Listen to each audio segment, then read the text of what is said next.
but what is a woman? Well, And I so get what's to your say, answer? What's your answer to that? What is a woman?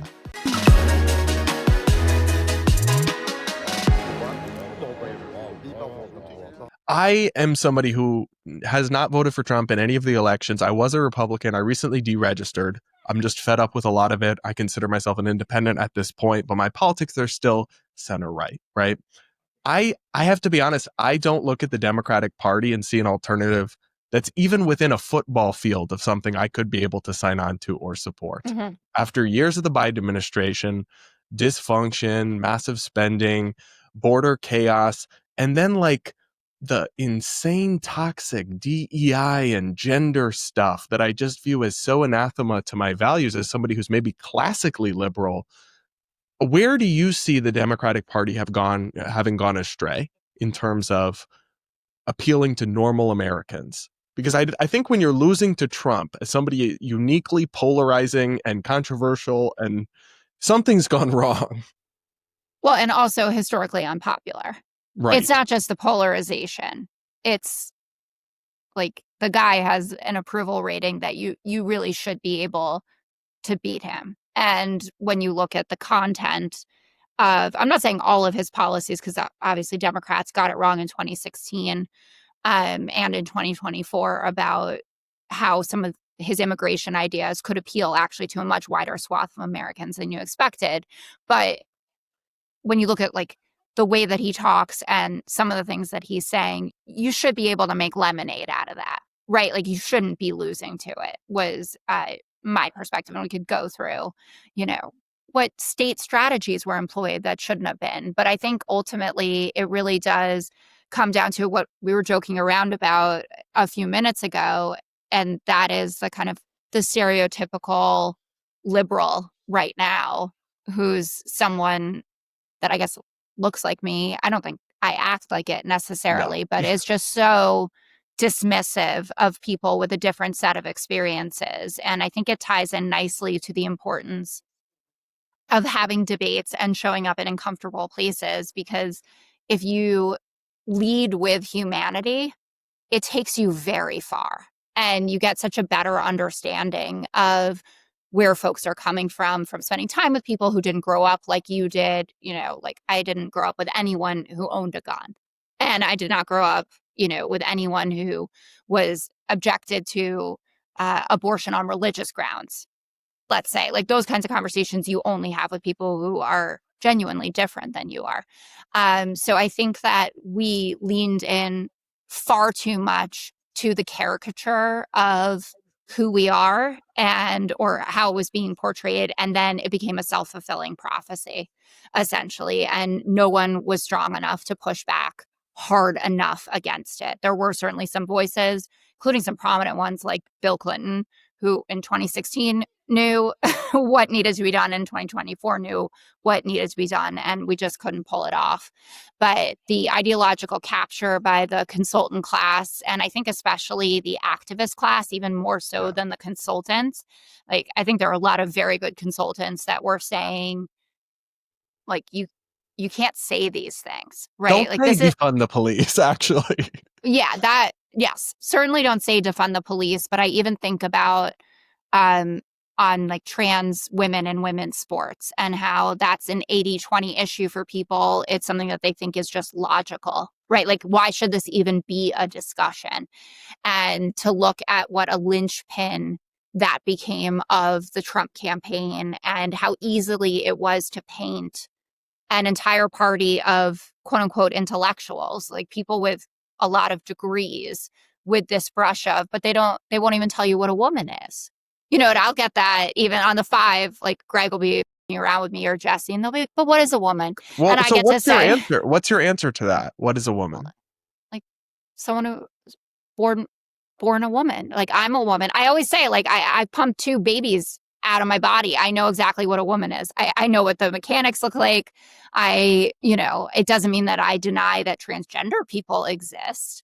And, But then you have to acknowledge a distinction between a trans woman who's technically a biological male and a woman. Yeah, I think that trans women are a subset of women, but they are their own category. See, that's, I mean, we don't have to parse that. I would say that they're actually a subset of males, but I have no issue with them living their lives however they want. I think, but the problem is that there's people have a problem. The issue of like trans athletes in sports, right, doesn't touch many people's lives. Democrats have No, absolutely have a point when they say there aren't very many it's trans 10 athletes. people. Yeah. At Well, least on the yeah, NCAA it's level. more in the high school, but it's still a very small Yeah. number of people. But what I hear from people is that it is a sanity test. A lot of my audience are people who are somewhere in the middle, who are, a lot of them are former Democrats, former liberals, but they feel disaffected, they feel disconnected. And when you have the Democratic kind of establishment, whether it's like the Equality Act, for example, defines sex to mean whatever you self-identify as, with no requirements, no acknowledgement of biology. You've got blue states like California, where they put biological male people in women's prisons, and then some very bad things can happen. Now I see the reverse, where I think I see genuine cruelty and animus towards trans people on the Republican side right now, Yeah. all over social media. And I feel bad because I have more of a middle ground position on this. But I feel like this is an issue that Democrats got totally wrong or went way too far to one extreme from. But they really, I mean, the activist class that you mentioned, the Democratic side, is ardently wedded to these extreme positions. And I don't really see Democrats willing to go against the Human Rights Campaign, the ACLU. How do they thread that needle? Well, I think you're going to see a lot more of it in 2026. I think that there will be a movement, and you've seen it trickling in already with like Gavin Newsom and Seth Moulton kind of talking about these issues more. Like, I have daughters, right? That's what Seth said. I don't think that they play competitive sports. Like, I don't think that these things should be mixed. Abigail Spanberger is running for governor in Virginia. She's moved to saying, like, this is for individual schools to decide and parents, kind of make it more of like a personal choice states' rights issue kind of explanation for it, which I think would appeal more to a libertarian slash right leaning perspective on it. But I'm not going to sit here and argue that we have a perfect answer. I just know that Democrats are fed up with losing, and with being painted with this brush that we don't know what biology means, because that's obviously not the case. And for groups like the Human Rights Campaign or the ACLU, I don't think that they're going to have the kind of impact on elections going forward that they would like to if they're going to have these strict lines about it. And you even see some relaxation of it, and prominent figures in those movements and how they're representing themselves on social media. I'm not saying that they're changing exactly what they're saying. They're just attacking less. Like, unless someone is overtly anti-trans, I would say, I don't see as much of the fervor about it anymore. And you know, nothing is perfect. But I do know that if you don't even have a seat at the table, you have absolutely no chance at having any impact. And I think there's a very real fear amongst some of these activist groups. I think this is true as well on immigration, where people would push the Biden administration to say things like, well, the border is closed, or this doesn't matter, or you know we're all just human beings, and we can take up to 10 more million people, et cetera, whatever it is, that they know that there is no needle to thread in that direction anymore. So you have to focus on the things that are more tangible. Maybe that's a pie in the sky way of looking at it. And I'm a centrist Dem, so I get to say those things. I don't know what that's like for someone in the Progressive Caucus, for Yeah, instance, but it's interesting how many of the things that came back to haunt Kamala Harris in her 2020 for campaign actually came from the ACLU ACLU questionnaire survey. Yeah, no, I in definitely know 2020. that. Yeah, but it's also like, I mean, Kamala Harris is her whole, it's a whole separate discussion. But, this is one of those moments where the facts stop mattering as much to people. Because Kamala Harris, tick, tick, tick, tick, tick, said yes to all of those things on the ACLU survey. And the thing in particular that we're talking about is gender affirming care for undocumented people that are in our prison system. But which it's like so long to say, you think like, A, it's made up, or B, how could this possibly matter? Because it probably applies to one person. But the one person that it did apply to actually was in prison during the Trump administration and received the gender affirming care that they wanted. And I brought that up on the five.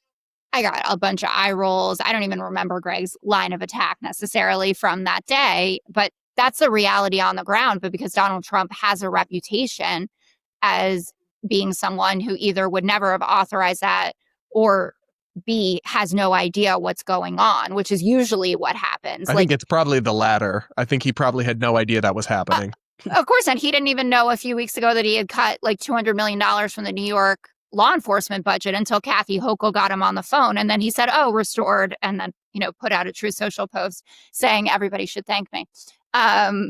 So it's a frustrating place to be, but I do think that hitting proverbial rock bottom has caused a lot of thoughtful reflection, and also people to think more strategically about how they can ensure that they are protecting the groups that they want to protect, um, while still winning the election, so that that can continue. Because if you're not in office, you can't stop the Republican Party from putting forward some of these trans bills that we're seeing all over the country, and like don't say gay laws and things like that, and 5-6-year-olds that are being preyed upon, versus if you have a bit of power, that can go a long way. Yeah, I think that's important, right? You can be as pure as you want, but if you have no power, you're not going to be able to accomplish anything.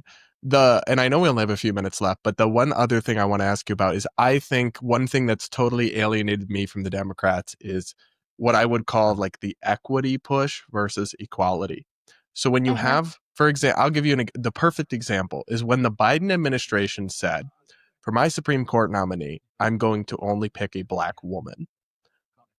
I think that takes America in just such a wrong direction. I think that isolates white men. Whereas if he'd simply said, I'm going to pick the best person for the job, and then picked Ketanji Brown Jackson, who has the qualifications to stand on her own 2 feet. But it really did seem to me, especially in the 2020 to maybe 2023 era, whether it's Latinx, whether it's the equity and the openly like saying this race versus that race, that they went so far on some of this identity stuff. Do you see them moving away from that in the near future? I think it's linked to what I was just talking about, that you're seeing people recalibrate and think more seriously about the impact of what they viewed as just kind of casual olive branches, right? Or a campaigning slogan, or something to just kind of throw out there that they didn't think would actually ruffle more feathers.